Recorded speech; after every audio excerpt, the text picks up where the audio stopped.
All right, welcome back to the part two, everybody. I just want to thank you guys for coming back. And those of you guys that just found this one and haven't seen the part one, I can catch up real quick. What we're doing is we're talking about this driver's license fraud thing. Is it real? Is it not real? Is there a right to travel? Is there not a right to travel? I actually teach a class on this. And not only do I teach this stuff, but I also teach what happens when things go to the limit. What happens when you got to go to the administrative side? What happens if you need to go to the United States Supreme Court? Well, I've been there, and I've been also to the federal courts as well. And I'm not an attorney, but I have a ton of experience, about 30 years to be exact, actually. And I've been down every one of these rabbit holes, including this one.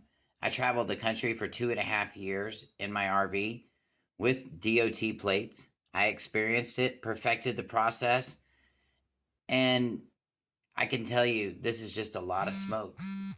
There's a claim in here on this video where he talks about a person always means a corporation and not a natural person. No, that's absolutely incorrect.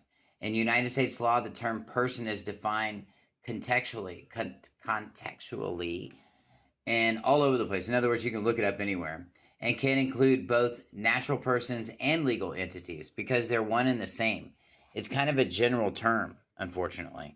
And is it kind of sneaky? Yeah, it is. But there's more to it than that. That's a very, very small tip of the iceberg. Under federal statutory interpretation, 1 USC 1, a person may include individuals and natural persons, corporations, partnerships, or other entities. So context is key. Okay? Do they have jurisdiction over the living person? To a degree, yes.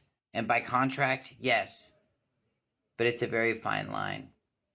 So a person equals only a corporation. That's completely false.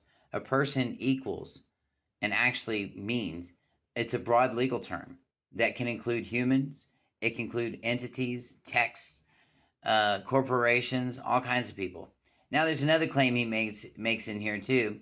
And he says if the law says a person shall, it only applies to corporations. That's incorrect as well.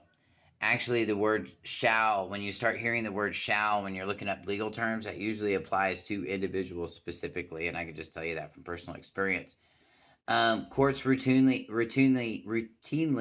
apply statutes using the term person to natural persons, human beings. The absence of the phrase natural person does not exclude any kind of individual, doesn't set any legal precedents. This is just a lie. This is stuff he's just making up. It's not cool. There's enough truth here to where you don't have to lie. There really is. If you just do your research, there's definitely enough truth here. All right, here's another one that he's talking about. The government officials refer only to corporations when they say person. That is completely false. That's not true either. In legal and administrative context, a person is a standard of term that includes individuals. Courts interpret statutes using legal definitions, context, like CFR codes, stuff like that, statutory construction principles. There's no general rule that a person secretly means only a corporation. So this is just a bunch of smoke, you guys. And I mean, really, to put all this in a nutshell, it says the statement that he's provided reflects a common sovereign citizen style narrative. And that's not what I teach.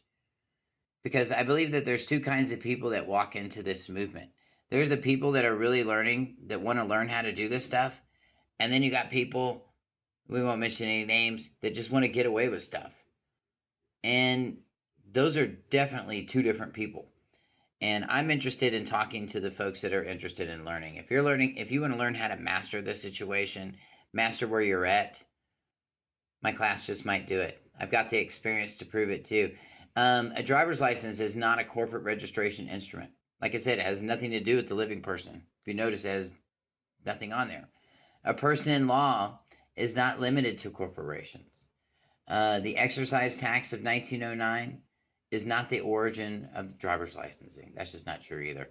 And statutes using a person generally apply to both individuals and legal entities unless explicitly defined or notified at the bottom. If you guys want to learn more about how to do this right, just send me a message, okay? Send me a message that says travel, and I'll send you some information on the class. It's a 2-day class. It's a ton of information. It's a ton of templates. but I'll teach you how to do this stuff, and I'll teach you how to do it right. If you're dealing with a court situation, if you're dealing with an administrative claim situation, this just might be the class for you.